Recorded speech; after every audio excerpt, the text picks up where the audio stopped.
"Grandpa, run!" My granddaughter's scream broke the peace of our family cruise. Her eyes, wide with fear, begged me to leave the luxurious liner we had boarded together. I decided to listen, and it saved my life. You won't believe what my son wanted to do.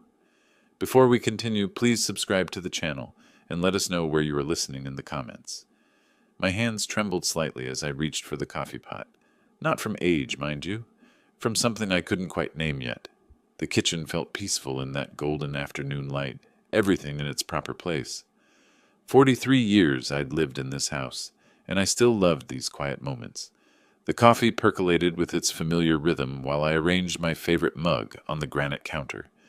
Simple pleasures had become more precious since retirement. Then the phone rang. Derek's name glowed on the caller ID. My grip tightened around the ceramic handle before I even answered. "Hey, Dad." His voice carried that particular tone, the one he'd used since childhood when he wanted something expensive. "Hello, son." I kept my voice neutral, though my stomach was already nodding. "How are things?" "Well, that's why I'm calling." Derek cleared his throat, and I could picture him pacing in his cluttered living room. "We need $8,000 for the cruise tickets. Everything's already booked. Deposits paid. The travel agent needs the rest by Monday." I set my coffee mug down harder than necessary. A few drops splashed onto the counter. "Son, you're 42 years old. A grown man with a job and a family.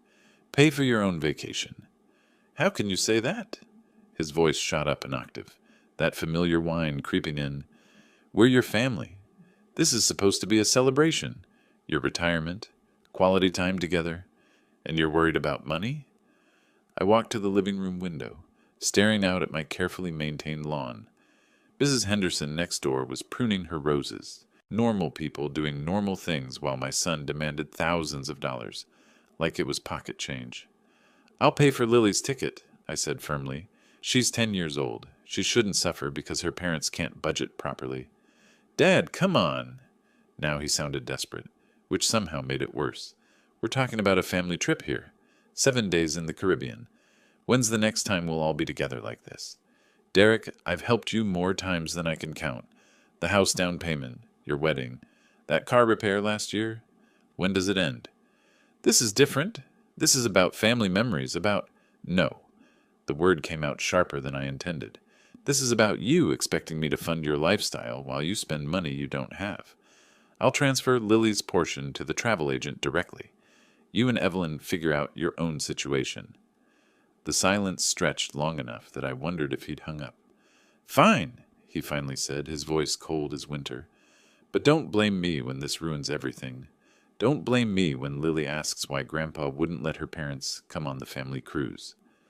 The dial tone buzzed in my ear. I stood there holding the dead phone, staring at it like it might explain how my generous, loving son had become this manipulative stranger.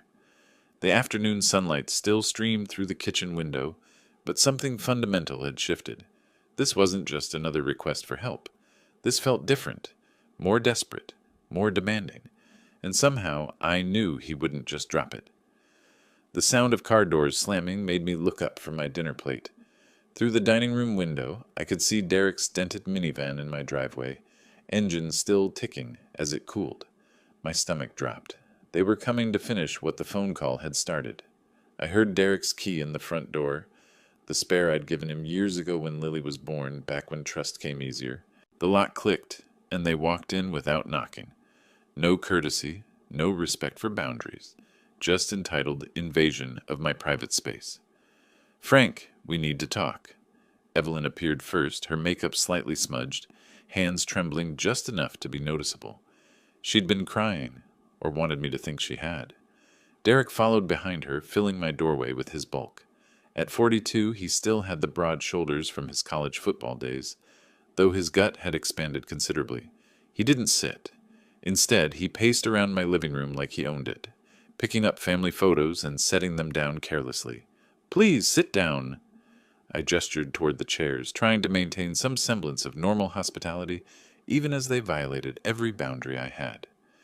Evelyn perched on the edge of my leather armchair, ready to spring up at any moment. Her designer purse, probably cost more than most people's car payments, clutched in her lap like a shield. "Frank, I need you to understand something." Her voice cracked perfectly, tears gathering in her blue eyes. "We're not asking for vacation money. We're drowning." Derek stopped pacing directly in front of my couch, towering over me as I sat. The power dynamic was clear and intentional. "We owe $50,000, Evelyn continued, dabbing at her eyes with a tissue she'd pulled from nowhere. "Credit cards, loans, the mortgage second. Derek's company cut his commission structure last year, and we got behind." 50,000. The number hit me like a physical blow. "How did you let it get that bad?" I asked, though part of me already knew. The expensive restaurants, the designer clothes, the luxury SUV they'd traded in last month. "It doesn't matter how," Derek snapped, his voice sharp. "What matters is fixing it. We can consolidate everything with a personal loan, but we need collateral. Your signature on the application. And 8,000 for the cruise fits into this plan, how exactly?" Derek's jaw tightened. "Because we need this trip, Dad. As a family. To show Lily that everything's okay, that we're not falling apart. She's been asking questions about why Mommy cries so much." Evelyn's sob was perfectly timed. "Besides," Derek added, his voice dropping lower, more threatening, "if we can't afford to go, maybe Lily should stay home too. Wouldn't want her to feel guilty about going on vacation while her parents lose their house." The manipulation was so blatant, so cruel, that for a moment I couldn't speak, using my granddaughter as a weapon against me. "Don't you dare," I said quietly, "use that little girl as leverage." But Derek had already won, and we all knew it. I couldn't bear the thought of Lily suffering because of her parents' failures, couldn't stand the idea of her missing out on something that should be pure joy. I walked across the room to my desk, each step feeling like surrender. The checkbook sat in the top drawer where it always did. My hand shook slightly as I wrote out the amount, $8,000. "This is the absolute last time," I said as I tore off the check. "Do you understand me? The last time I bail you out." Derek snatched the check before I'd finished speaking, barely glancing at the amount before folding it into his wallet. "Thanks, Dad. Really, this means everything." But he was already walking toward the door, Evelyn close behind him. No gratitude, no genuine relief, just the satisfaction of getting what they'd come for. The front door closed behind them with a soft click. I stood alone in my living room, staring at the empty checkbook in my hands. The house felt violated, contaminated by their desperation and my own weakness. Outside, Derek's minivan roared to life and pulled away. $8,000 for 7 days at sea with people who saw me as nothing more than an ATM with a pulse. Each step up the stairs felt heavier than usual. Not from physical exhaustion, though my legs certainly felt the weight of 68 years more acutely tonight. The emotional toll of the day's confrontations had settled into my bones like winter cold. I pulled my old leather suitcase from the bedroom closet, the one Margaret and I had used for our honeymoon in Italy 45 years ago. The brass clasps still worked perfectly, though the leather showed its age in gentle creases and worn corners. Packing had always been methodical for me. Shirts folded just so, pants hung to avoid wrinkles, toiletries arranged by size. Tonight, though, my hands moved automatically while my mind wandered down darker paths. When had Derek become so entitled? When had my help transformed from generous assistance into expected tribute? I opened my dresser drawer to grab socks and accidentally pulled out the file folder underneath, the one where I kept important financial documents. Bank statements and receipts scattered across my bed like evidence of some crime. The house down payment receipt stared up at me. $200,000, 5 years ago when Derek claimed he'd found the perfect starter home for his family. "Just need help with the down payment, Dad. We'll handle the monthly payments ourselves." Underneath that, the wedding expenses. $30,000 for what Evelyn called a modest ceremony at the country club. Another $15,000 for their honeymoon in France.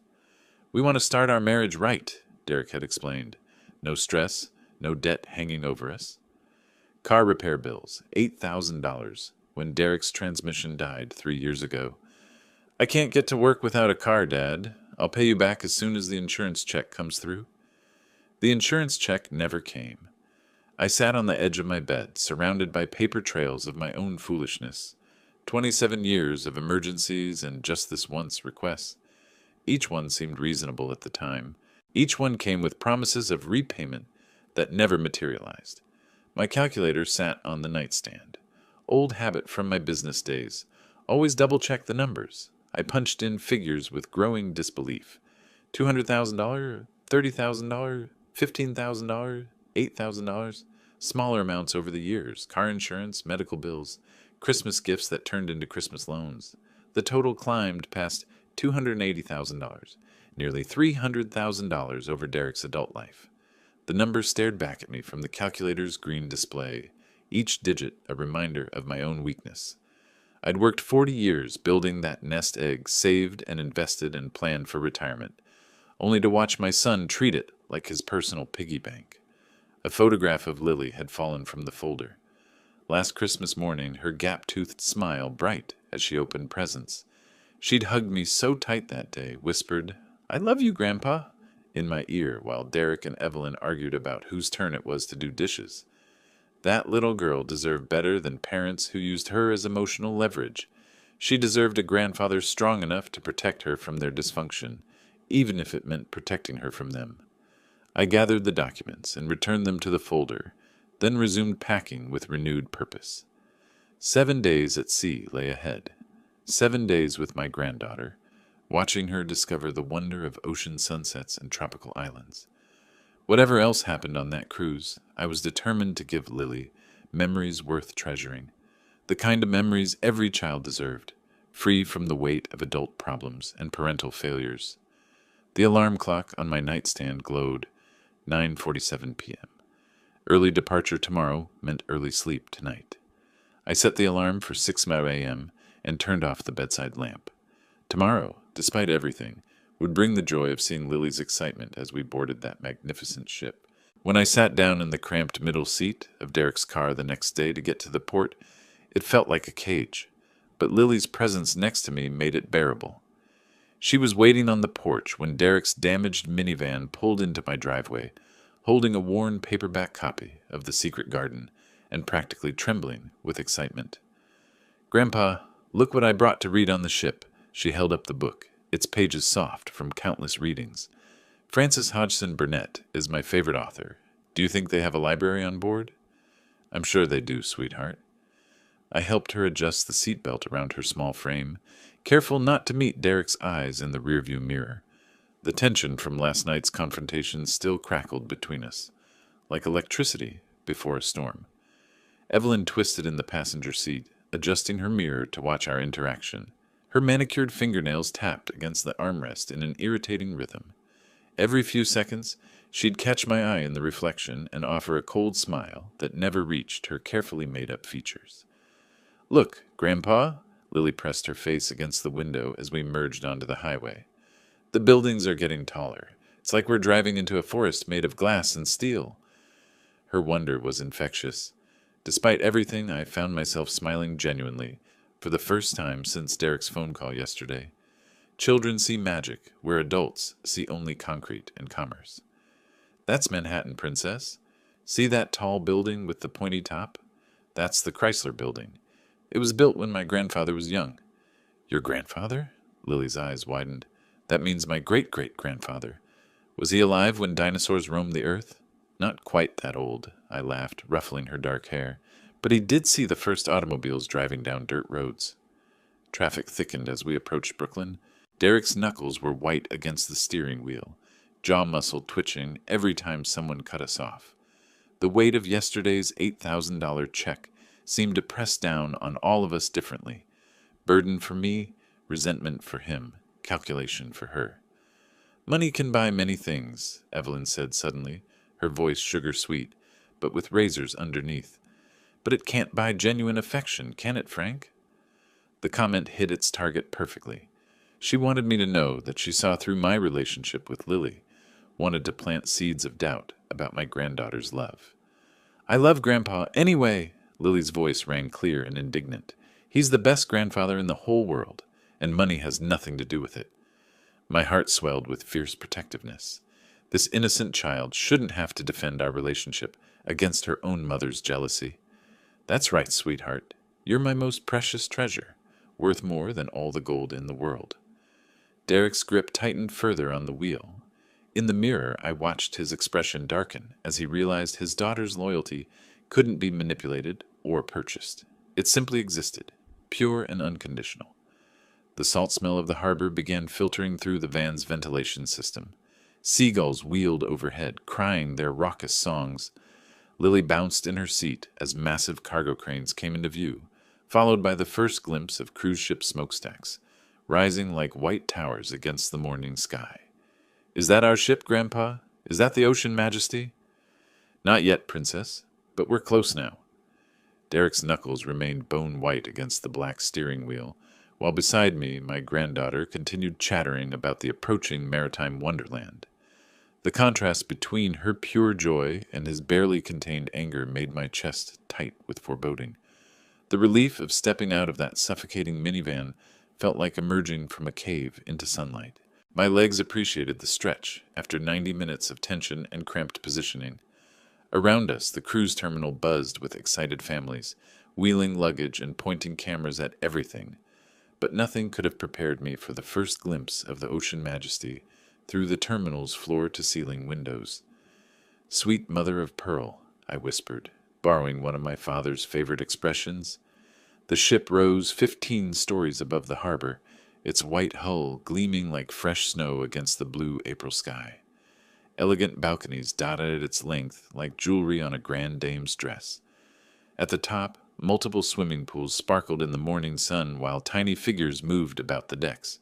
"Grandpa, it's not a ship. It's a floating palace." Lily grabbed my hand, her paperback forgotten in her other grip. "How many people can fit on something that enormous?" 3,000 passengers, according to the brochure." I squeezed her small fingers. "Plus 1,500 crew members to take care of everyone." Derek and Evelyn approached with our luggage, their expressions mixing awe with something harder to define. Derek's eyes kept calculating costs, the marble lobby visible through the windows, the uniformed staff greeting passengers, the obvious luxury of every detail. The security checkpoint separated us briefly into different lines. I watched Lily bounce impatiently while a guard checked her small backpack, her excitement so pure it made my heart ache. When had I last felt such uncomplicated joy about anything?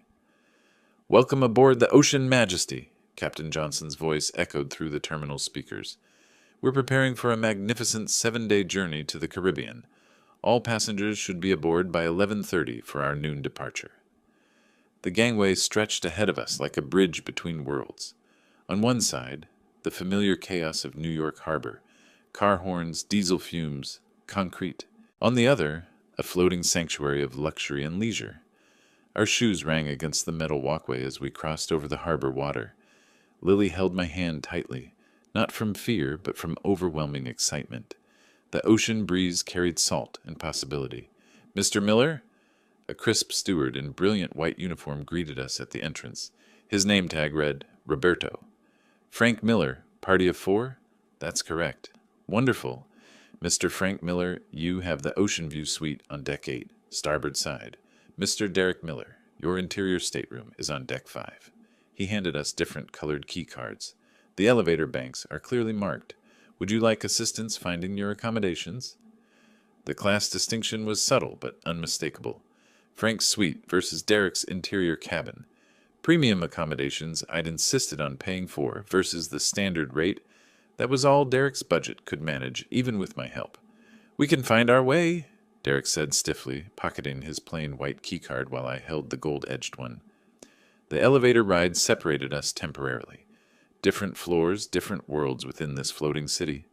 When Lily and I reached Deck 8, she gasped at the wide corridors, the artwork, the subtle luxury of everything from the carpet to the ceiling fixtures. My suite door opened onto a sitting area with floor-to-ceiling windows overlooking the harbor, but the real treasure was the private balcony. "Grandpa, come see this." Lily had discovered the sliding door and stepped outside. "We can see the whole harbor from here. Look, there's the Statue of Liberty waving at us." I joined her on the narrow balcony, breathing in the salt air and watching harbor traffic move around us like a choreographed dance. Tugboats guided cargo vessels while smaller craft darted between the giants. In the distance, Lady Liberty raised her torch toward clouds that looked painted against the blue sky. For the first time since Derek's phone call yesterday afternoon, I felt genuinely peaceful. Here, surrounded by ocean and possibility, the weight of family drama seemed lighter. The ship's horn sounded a long, deep note that vibrated through the deck beneath our feet. The ship's horn sounded again as I stood on my private balcony, watching Manhattan's skyline slowly shrink behind us. The Statue of Liberty passed close enough that I could make out individual details on her copper surface, tourists tiny as ants gathering at her base. This was what peace felt like. I'd almost forgotten. The main dining room at lunch buzzed with the excited chatter of 3,000 passengers beginning their adventure. Families occupied tables around us, grandparents with grandchildren, parents juggling toddlers, elderly couples sharing quiet conversations over white wine.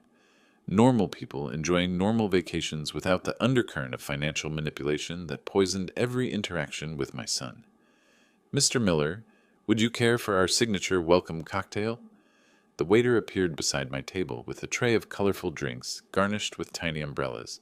"It's complimentary with your sweet package." "Thank you, but I'm enjoying the views just fine."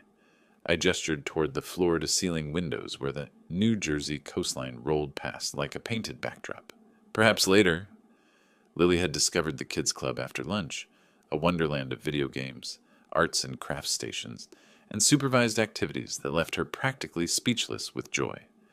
I watched through the observation window as she introduced herself to other children with the fearless confidence only 10-year-olds possess. "Can we go swimming after we watch the magician show?" she asked when she found me reading in the ship's library later that afternoon. "They have 3 different pools, Grandpa. One has a water slide shaped like a sea serpent." "Of course, Princess. This whole week is about making you happy." And for the first time in months, I was actually enjoying a book.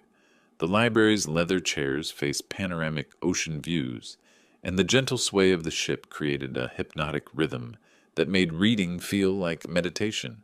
No phone calls demanding money, no guilt trips about family obligations, just the endless horizon and a well-crafted mystery novel. The pool deck in late afternoon was a revelation. Lily splashed in the shallow end while I supervised from a cushioned deck chair, marveling at the engineering required to create this floating resort. Multiple levels of pools, hot tubs, and lounging areas stretched across the ship's width, all while we moved through Atlantic swells at 23 knots. "Sir, afternoon tea service is available on the sky deck," a crew member informed me as Lily practiced her backstroke. "Fresh scones, finger sandwiches, and ocean views you won't believe." The civilized luxury of afternoon tea felt like stepping back into a gentler era. Delicate china cups, silver service, and watercress sandwiches cut into perfect triangles, while the ocean stretched endlessly in every direction. I hadn't realized how much stress I'd been carrying until it began lifting from my shoulders like morning fog. "Grandpa, guess what I learned today?" Lily burst into the tea service area, still damp from the pool and glowing with excitement. "They have a rock climbing wall that goes up 6 stories, and tonight there's a Broadway show in the theater, and tomorrow we can go snorkeling in Bermuda." Her enthusiasm was infectious. Despite everything, Derek's manipulation, Evelyn's jealousy, the financial pressure that never seemed to end, this moment was perfect. My granddaughter's joy, the peaceful rhythm of the ship, the promise of a week focused entirely on creating happy memories. As evening approached, I helped Lily pick out clothes for dinner, while her parents prepared in their own cabins somewhere below. The formal dining room required resort casual attire, which gave Lily an excuse to wear the sundress her grandmother had bought her last summer. "Do I look fancy enough for a real ship's dining room, Grandpa?" "You look like a princess, sweetheart, the most beautiful princess on the 7 seas." After tucking Lily into her bunk bed in her parents' cabin and saying goodnight to Derek and Evelyn with strained politeness, I walked back to my suite, feeling genuinely grateful. Tomorrow we'd wake up in Bermuda's crystal blue waters. Lily would snorkel for the first time, see tropical fish, collect shells on pink sand beaches. The week stretched ahead like a gift, 7 days of pure joy with my granddaughter before returning to the complicated realities of family and finances. The sunset painted the Atlantic in shades of coral and gold as I settled deeper into my deck chair, finally allowing myself to truly relax. The mystery novel lay open in my lap, while gentle ocean swells rocked the massive ship like a cradle. Other passengers strolled past, pointing cameras at the horizon where the sun touched the water. This was peace. This was what I'd worked 40 years to earn. Then I heard running footsteps. "Grandpa!" Lily's voice cracked with panic as she burst onto the upper deck, her face flushed and tear-streaked. She stumbled between deck chairs, frantically scanning the crowd until her eyes found mine. My book tumbled to the deck as I stood, immediately alarmed by her terror. In 10 years, I'd never seen my granddaughter look so frightened. "Princess, what's wrong?" I pulled her close, feeling her small body trembling against my chest. "What happened?" She glanced over her shoulder toward the ship's interior, then whispered urgently in my ear, "We have to get away from here. Right now, Grandpa. They're going to hurt you tonight." My blood went cold. "Who's going to hurt me? Lily, you need to tell me exactly what you heard." "Mom and Dad." Her voice was barely audible, muffled against my shoulder. I went back to get my book from their room, and I heard them talking through the bathroom door. They said they're going to put something in your drink at dinner, something to make you sleepy. And then... She couldn't finish the sentence, but her meaning hit me like a physical blow. "Are you absolutely certain about what you heard?" My voice stayed calm even as my mind reeled with the impossibility of it. My own son, planning to murder me. "They said you'd be drowsy, and they'd take you up to the deck for fresh air. But really, they were going to push you over the railing when nobody was looking." The words rushed out of her in a terrified whisper. "They said it would look like an accident, an old man losing his balance." The deck seemed to tilt beneath my feet, though I knew the ship was steady. Derek and Evelyn, my son and his wife, planning my death with the casual efficiency of planning a grocery list. "They mentioned timing," Lily continued, still looking around fearfully. "Something about the dinner seating and how the deck patrol changes shifts at 9:30. The level of detail chilled me. This wasn't an impulsive decision born of desperation. They'd researched, planned, calculated the best way to kill me and inherit my money. "Listen to me carefully, Princess." I held her shoulders, looking directly into her frightened eyes. "You did exactly the right thing telling me. You're incredibly brave, and now we're going to handle this together. But what if they see us talking? What if they know I heard them? They won't. We're going to be very smart about this." My mind was already racing through possibilities. "First, you're going to the kids' club for movie night. Stay there until I come get you. Don't go back to their cabin alone." "What about you, Grandpa? What if they try to give you the drink anyway?" "Let me worry about that." I managed what I hoped was a reassuring smile, though inside I felt like I was falling through empty space. Sometimes, the best way to catch someone in a trap is to let them think it's working. The ship's dinner bells began chiming across the various decks, calling passengers to evening service. Through the dining room windows below, I could see white uniformed waiters lighting candles on tables set with gleaming crystal and silver. Lily hugged me fiercely. "Promise me you won't drink anything they give you. Promise me you'll be careful." "I promise, sweetheart. Now go to the kids' club and try to have fun. This will all be over soon." As she hurried away toward the ship's activity center, I remained standing at the deck railing, watching the dining rooms fill with families enjoying their vacation. Somewhere below, Derek and Evelyn were preparing to join me for what they believed would be my last meal. My hands gripped the railing as the full weight of betrayal settled over me. The son I'd raised, supported, and loved unconditionally had decided I was worth more dead than alive. But they'd made one crucial mistake. They'd underestimated a 10-year-old's courage and a grandfather's determination to protect her. 90 minutes had passed since Lily's warning, and I sat alone at a corner table in the ship's elegant bar, pretending to study the dinner menu, while my eyes tracked every movement around me. The Ocean View Lounge buzzed with pre-dinner cocktails and civilized conversation, crystal glasses catching the soft amber lighting. I'd positioned myself strategically, back to the wall, clear view of all entrances, close enough to the bar to hear orders, but far enough away to avoid seeming paranoid. My phone lay beside the menu, voice recorder app ready, though the screen appeared dark. "Frank!" Derek's voice boomed across the lounge with false heartiness. "There you are, Dad. We've been looking everywhere." They approached with practiced smiles, Derek in his best vacation shirt, Evelyn in a flowing sundress that probably cost more than most people's monthly rent. But I could see the calculation behind their eyes now, the predatory assessment I'd been blind to for years. Mind if we join you? Evelyn slid into the chair across from me without waiting for an answer. We thought it would be nice to have drinks together before dinner, like a proper family vacation. Absolutely. Derek signaled the bartender with an authoritative wave. 3 martinis, please. Grey Goose, extra dry, just like my dad always orders. The bartender nodded and began preparing the drinks, but something in Derek's tone made my skin crawl. Too specific. Too insistent. I'd never been particular about vodka brands, and Derek knew it. Actually, I said casually, closing the menu, I'm feeling a bit queasy from the ship's motion today. Think I'll skip alcohol and stick to ginger ale. Derek's smile faltered for just a fraction of a second. Come on, Dad. 1 martini won't hurt. We're celebrating our family time together.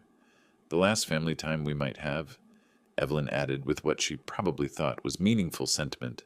Who knows when we'll all be together like this again? The irony of her words would have been darkly amusing if the situation weren't so terrifying. She was right. This might indeed be our last time together, but not for the reasons she was pretending. Thanks, but my stomach's been bothering me since lunch. I gestured toward my midsection apologetically. Sea legs aren't what they used to be at my age. You two go ahead and enjoy yourselves. Derek's jaw tightened almost imperceptibly. Dad, it's 1 drink, for family harmony. The pressure in his voice was unmistakable now. He needed me to drink that martini, needed it desperately enough to keep pushing despite my clear refusal. The realization that my son was trying to poison me hit me anew, though I kept my expression neutral.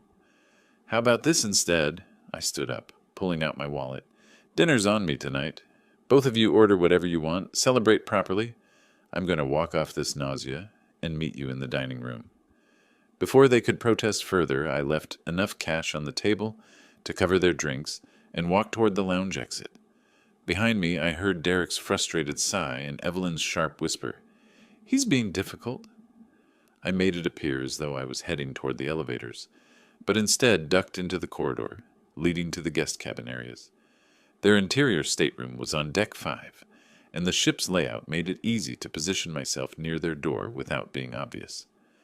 Through the thin walls, their voices carried clearly once they returned to their cabin 20 minutes later. He suspects something, Evelyn said, her voice sharp with frustration. Did you see how he refused the drink? He's never refused alcohol before. Maybe he really is feeling sick from the ship. Don't be naive, Derek. Your father's been sailing before. He doesn't get seasick. Something clinked against a table, probably a glass being set down hard. We'll have to be more direct. What do you mean? Tonight, during his usual deck walk, you know he always takes that stroll around 10 o'clock to look at the stars? The patrol shift changes at 9:30, just like we planned.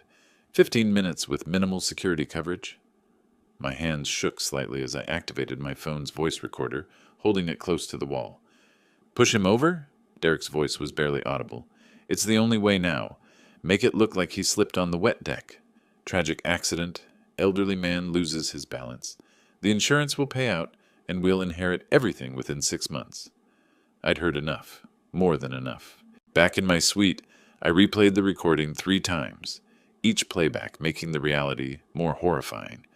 My son's voice discussing my murder with the same tone he might use to plan a grocery shopping trip. The life jacket hanging in my closet caught my eye as I paced the small sitting area. They thought they were hunting a helpless old man. They had no idea the old man was now hunting them. The harbor pilot boat guided us through the coral reefs surrounding Hamilton as I stood at the ship's rail, watching Bermuda's pink sand beaches and pastel houses grow larger. My escape bag sat hidden behind a life preserver rack, packed with essentials and the recorded evidence of my son's murder plot. 14 hours had passed since I'd learned the truth. 14 hours of sleepless planning, pacing my suite while Derek and Evelyn presumably slept peacefully in their cabin below, confident their victim remained unaware. The gangway lowered with mechanical precision as dock workers secured the massive ship to concrete pilings. Passengers began streaming toward the exits, chattering excitedly about shopping in Hamilton and swimming in crystal blue coves. I could be among them. walk off this ship, catch a flight to New York, and file a police report from the safety of my own home. Let Derek and Evelyn explain to authorities why they'd planned my murder. My hand closed around the bag's strap. "Grandpa!" Lily's voice rang out across the deck as she ran toward me, already dressed for shore excursion in her bright yellow sundress and sandals. "Isn't it beautiful? Look at the water. It's like swimming in liquid jewels." Her excitement stopped me cold.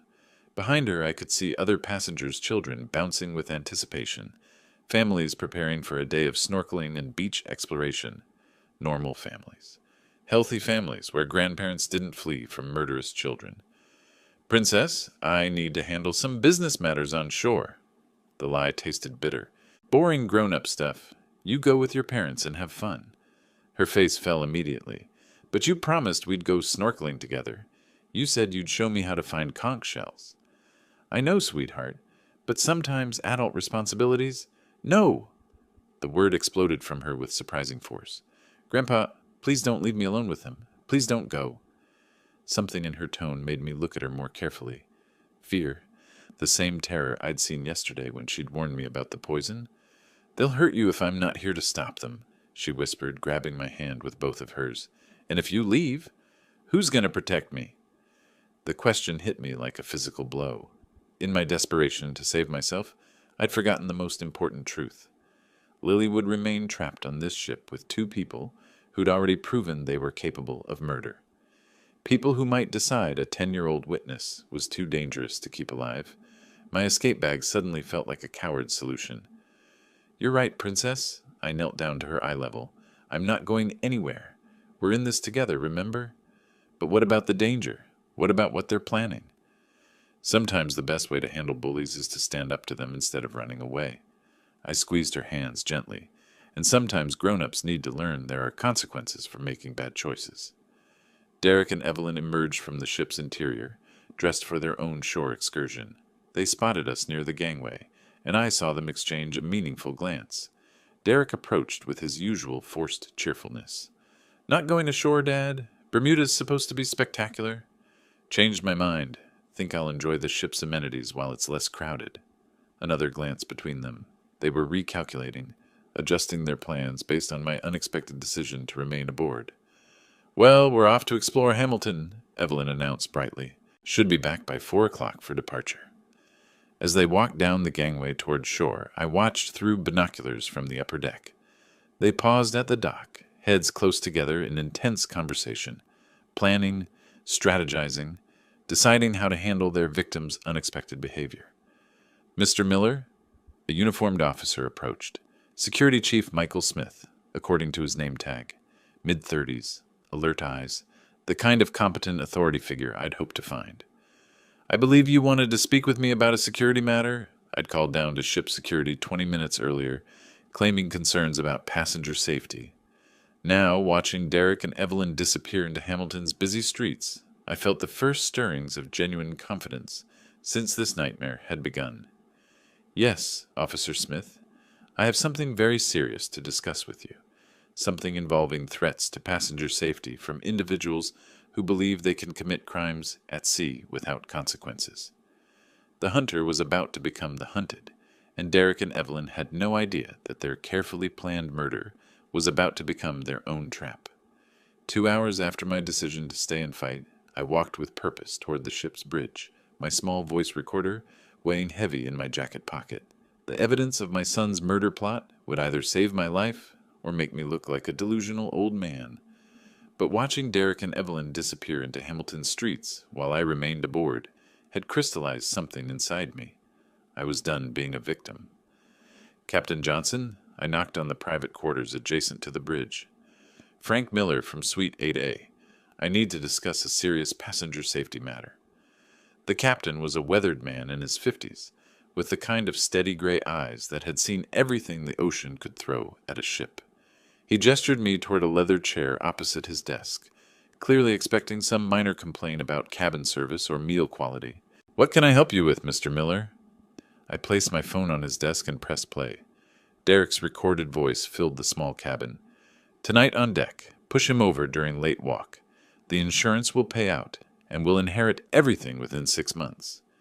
Captain Johnson's expression transformed from polite attention to sharp focus. He listened to the entire recording twice, his jaw tightening with each repetition.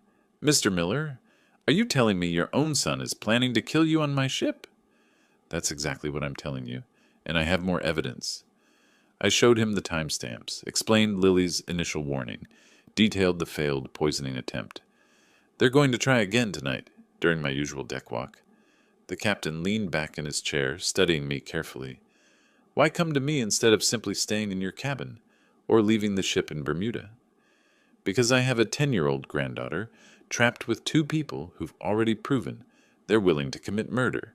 If I run, what happens to her when they realize she overheard their plans?" Something in my voice must have convinced him. He reached for his radio. "Security to Captain's quarters. Officer Smith, Priority 1. Michael Smith arrived within 3 minutes, mid-30s, alert, with the bearing of someone who took passenger safety seriously. Captain Johnson played the recording again while I explained the situation in detail. "Sir, this is attempted murder conspiracy," Officer Smith said grimly. "We should contact authorities immediately." "No." The word came out sharper than I intended. "If you arrest them now, Lily loses her parents. She's 10 years old. She needs them, even if they're—" I couldn't finish the sentence. "Then what do you propose?" the captain asked. "Tonight, as I take my usual walk on the upper deck at 11:30, they'll come for me, just like they planned. But this time, you'll be ready." Officer Smith frowned. "Mr. Miller, you're asking us to use you as bait. That's extremely dangerous." "I'm 68 years old, officer. I can't outrun them or overpower them, but I can outsmart them." I met his gaze steadily. "With your backup, we can catch them in the act and end this without destroying my granddaughter's life." We spent the next hour planning every detail: communication signals, positioning, backup procedures. Officer Smith would be concealed nearby with 2 additional security personnel, emergency whistle in my pocket, hand signals if I needed immediate intervention. "What about the little girl during all this?" Officer Smith asked. "She'll be safe in the kids' movie night until midnight. She won't even know what's happening." As the meeting concluded, Captain Johnson stood and shook my hand. "Mr. Miller, I've been at sea for 30 years. I've seen family disputes, financial desperation, even violence, but I've never seen a father show this much courage to protect his granddaughter while giving his son a chance to choose differently. Sometimes being a father means making impossible choices." Back in my suite that evening, I sat at the small desk and wrote a letter to Lily, just in case something went wrong tonight. Instructions for reaching my lawyer, accessing college funds I'd set aside for her, knowing that she'd be provided for no matter what happened to me. The sun was setting over the Atlantic, painting the water in shades of gold and crimson. In 6 hours I would either be dead at the bottom of the ocean or watching my son get arrested for attempted murder. I sealed the letter in an envelope marked "For Lily" and tucked it into the desk drawer. At 11:25 p.m. I stood at my cabin mirror, checking my appearance one final time. Gray hair combed, cardigan buttoned, the picture of a harmless old man taking a contemplative evening stroll. The emergency whistle felt cold against my palm as I slipped it into my pocket and headed for the upper deck. The upper deck stretched empty under starlight, ocean waves lapping against the ship's hull, 15 stories below. I positioned myself at the predetermined spot along the starboard rail, hands clasped behind my back like an elderly gentleman contemplating the infinite darkness of the Atlantic. To any observer, I appeared completely alone and vulnerable. But Officer Smith waited in the shadows near the lifeboat station, with 2 additional security personnel positioned at strategic points around the deck. My emergency whistle pressed warm against my palm, ready to signal the moment things went wrong. "Dad?" Derek's voice emerged from the darkness behind me, artificially concerned. "What are you doing out here so late?" I turned slowly, unsurprised to find both Derek and Evelyn approaching from the deck entrance. They'd dressed in dark clothing, black pants, navy windbreakers that would be nearly invisible against the night sky. "Couldn't sleep," I replied calmly. "Sometimes the ocean helps clear my mind." "You should be more careful walking alone at night," Evelyn added, moving to position herself between me and the deck entrance. "The rails can be slippery with sea spray, especially for someone your age." Derek said, stepping closer. Balance isn't what it used to be, is it? They were flanking me now, one on each side, gradually backing me toward the ship's rail. The choreography was smooth, practiced. They'd clearly rehearsed this moment. Actually, my balance is fine. I straightened to my full height, meeting Derek's eyes directly. Just like my hearing was fine yesterday when I overheard your conversation about pushing me overboard. Derek's face went white in the starlight. What are you talking about? I know everything, son. The poison in the martini that didn't work. The plan to make my death look accidental. The inheritance you're so desperate to claim.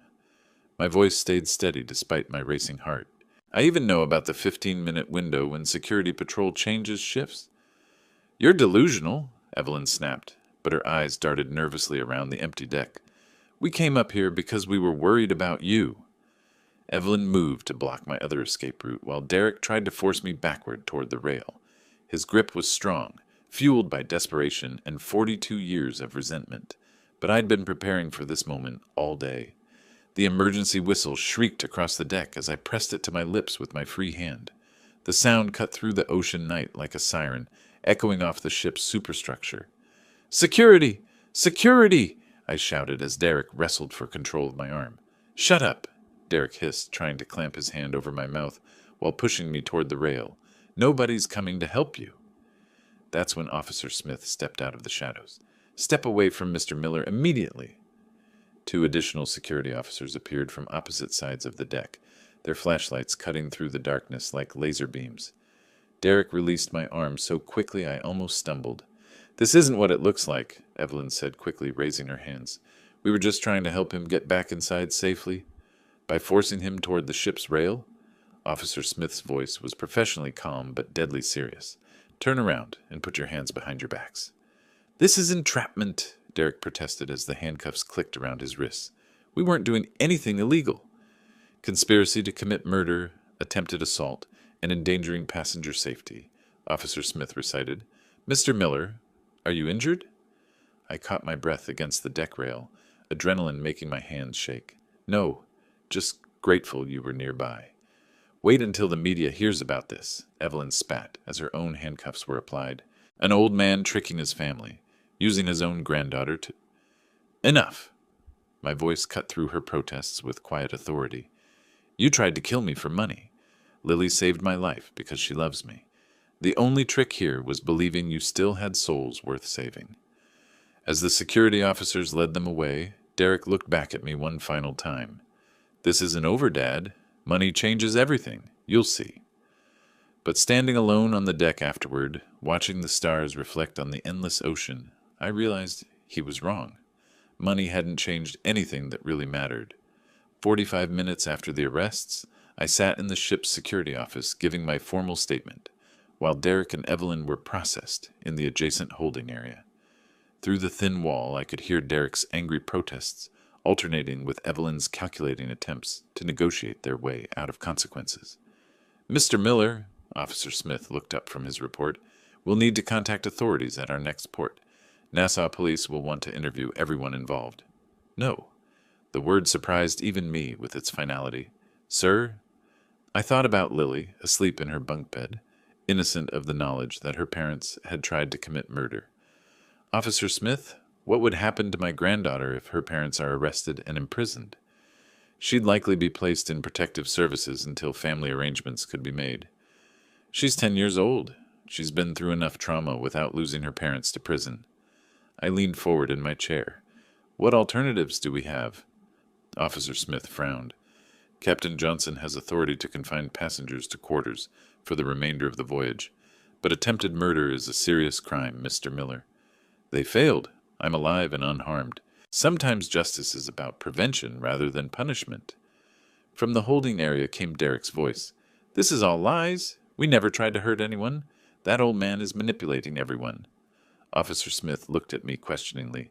Are you certain about this decision? Officer, I've spent 40 years in business negotiations. Sometimes you win by destroying your opponent. Sometimes you win by making sure they can never threaten you again. I stood up slowly, feeling every one of my 68 years. Confine them to their cabin for the rest of the cruise. Ban them from any shared spaces. I just want to enjoy 3 more days with my granddaughter before we return to port. And after the cruise? After the cruise, they'll have some very serious decisions to make about their future, with or without me in it. The next morning brought crystalline Caribbean waters and sunshine streaming through my suite windows. I found Lily at the Kids Club breakfast buffet, chattering excitedly with new friends about the day's planned activities. "Grandpa!" She ran to hug me, her face bright with 10-year-old joy. "Can we go snorkeling today? The activity director says the reef here has parrotfish." "Absolutely, Princess. Just you and me today." "What about Mom and Dad? Are they still feeling sick?" I knelt down to her eye level, choosing my words carefully. "They need to rest in their cabin for a few days. Doctor's orders. But that means we get extra adventure time together." Her face lit up with the pure happiness that only children can feel about unexpected treats. "Just us? Really?" "Just us." The remaining 3 days of our cruise became exactly what I'd hoped for when this journey began. Precious time with my granddaughter, watching her discover the wonders of tropical fish and coral gardens, teaching her to play shuffleboard on the ship's deck, reading together in the library while ocean waves rolled endlessly past the windows. Derek and Evelyn remained confined to their interior cabin, meals delivered by room service, isolated from the joy and beauty surrounding them. Occasionally I'd glimpse them through their porthole window, Derek pacing angrily while Evelyn stared at her phone, probably calculating their dwindling options. On our final morning, as Manhattan's skyline appeared on the horizon, Lily and I stood at the ship's rail, watching the sunrise paint the sky in shades of coral and gold. "Grandpa, this was the best vacation ever," she said, leaning against my side. "Even better than I imagined." "For me too, sweetheart. For me too." I felt the emergency whistle still in my pocket, a reminder of how close we'd come to losing everything. But we hadn't lost. We'd won. Not through revenge or destruction, but through protection of what mattered most. As the ship docked in Manhattan and passengers began gathering their luggage, I kept one hand on Lily's shoulder and one eye on the security officers escorting Derek and Evelyn to a separate exit. They'd face their own consequences in their own time. But the little girl beside me would grow up knowing her grandfather had chosen love over vengeance, mercy over justice, and family bonds over the bitter satisfaction of punishment. Sometimes the greatest victory is knowing when not to destroy your enemies, but simply to ensure they can never hurt the people you love. The sun was fully risen now, warming our faces as we headed toward whatever came next. If you like this story, please like this video, subscribe to the channel, and share your impressions of this story in the comments. To listen to the next story, click on the box on the left. Thank you for watching.